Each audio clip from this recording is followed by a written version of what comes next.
Bonjour tout le monde. Alors aujourd'hui on va préparer des feuilletés aux chèvres et miel.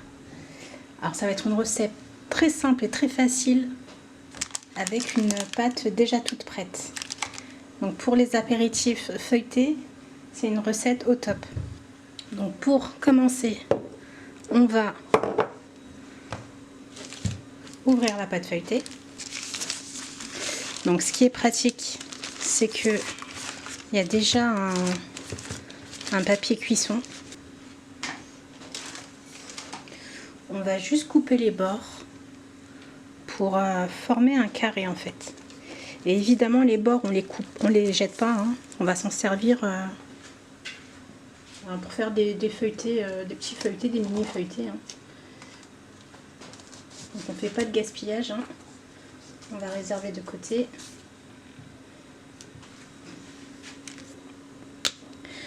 Donc ça, on va mettre de côté et on remet tout de suite au frais pour éviter que la pâte colle, hein, parce que la pâte elle colle une fois qu'elle est réchauffée. Donc on va faire 4 carrés, hein. Donc on va le couper en deux comme ça. Donc ouais, on essaye de former un carré. Ensuite, on va séparer un petit peu. Hop. Voilà. Alors ensuite, on va rajouter de la crème semi-épaisse. Alors si vous avez de la crème fraîche, hein, c'est pareil, hein. Vous pouvez en mettre comme ça sur le côté.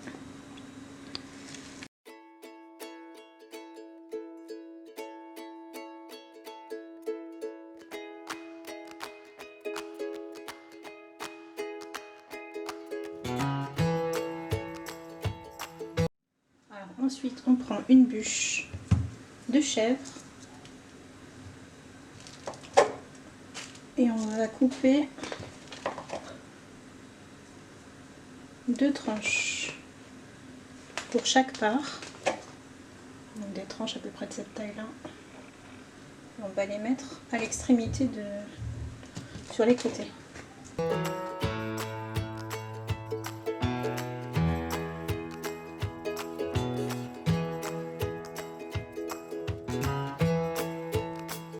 Ensuite on rajoute un petit peu de fromage râpé au centre, entre les deux morceaux de chèvre, comme ça.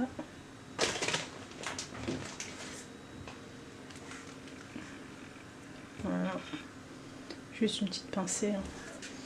Ensuite on va mettre du miel. Alors moi c'est un mélange de miel et de gelée royale, parce que j'aime bien. On met un petit peu sur le chèvre.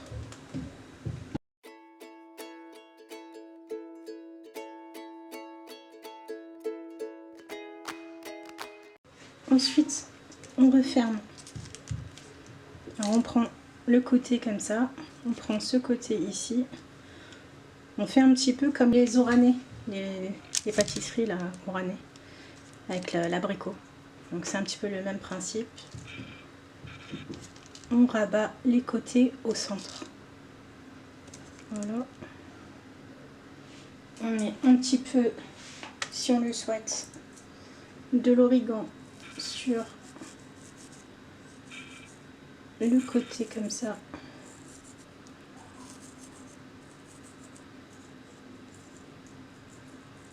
Voilà. Et on va badigeonner de jaune d'œuf.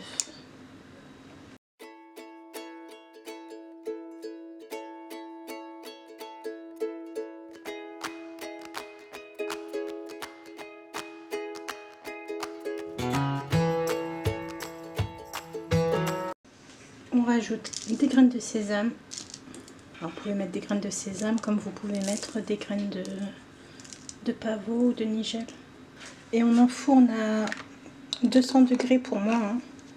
Après c'est chacun comme d'habitude, hein. selon les fours de chacun. Il y en a c'est 180, sinon 200 degrés. Jusqu'à ce que ça devienne doré. Donc j'enfourne ça, donc c'est à peu près 15 minutes, 15 à 20 minutes. Donc j'enfourne ça et on se retrouve juste après.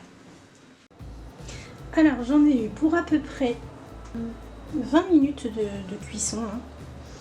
Donc voilà, si cette recette vous a plu, n'oubliez pas de vous abonner, de liker, de partager et je vous dis à une prochaine vidéo.